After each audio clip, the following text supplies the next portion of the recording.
drones are starting to be used in policing, but unfortunately the technology at this stage is not at a stage where it could take over from a manned aircraft, and there's several reasons for that. Most drones have a very limited flight time, so they're limited by their battery life to around about 20 or 30 minutes. And also you cannot guarantee that a police incident is only going to go on for 20 or 30 minutes. They also have quite a limited range.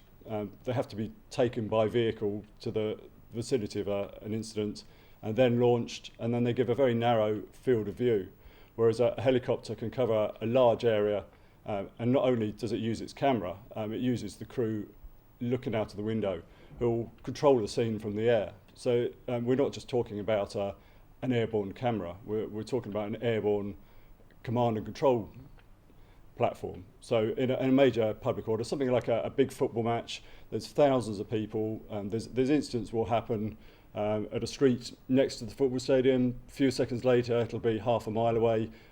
A drone wouldn't be able to get from one point to the other quickly, and the helicopter can, and the helicopter could even just move its camera.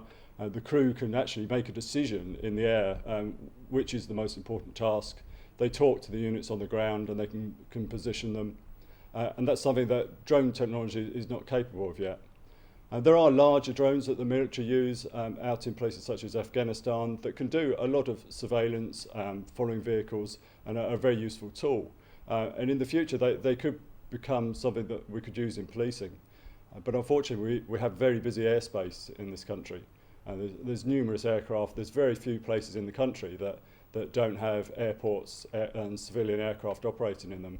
And those areas are the sparsely populated areas that don't suffer high levels of crime. So the places that we want to monitor crime and public order are the big cities and the big urban areas. For a large drone to operate in those areas currently, it would have to be able to see and avoid other aircraft. Because what we would not want will be a drone flying into an aircraft coming to Leeds Bradford Airport. So it has to be able to avoid those aircraft the same as any other. It is another aircraft, but it just doesn't have a pilot in it. And the technology at present doesn't allow that to happen. And that's the main barrier to using large drones in the UK. Smaller drones have a place, and they are used, especially for such things as monitoring perimeters on a routine basis. Yes, you wouldn't want to send a multi-million-pound helicopter to go and fly around the perimeter to an airport or a security event, and when you could do it with a drone once a day with somebody go out in a car and fly for 20-30 minutes and monitor a perimeter. And that's an ideal use for a drone with the current technology. But that's only a very small part of what an airborne camera system is used for, and is not something that would be done routinely by a helicopter.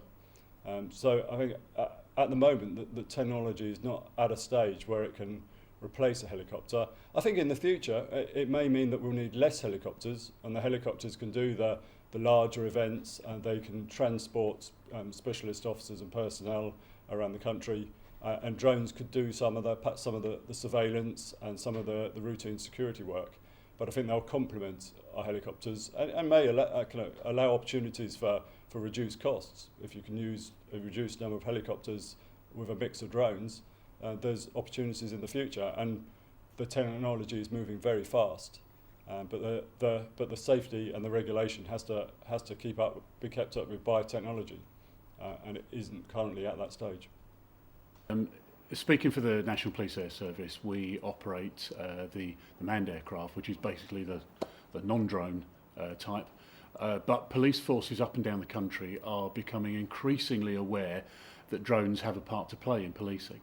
And so they're using them for selected tasks. They can't use them for everything, because people in helicopters and planes are much more suited to do some roles, and drones are much more suited to do others. And an example of that might be something like taking a photograph of a road accident. You could do that with a drone. Don't need to send a manned helicopter anymore.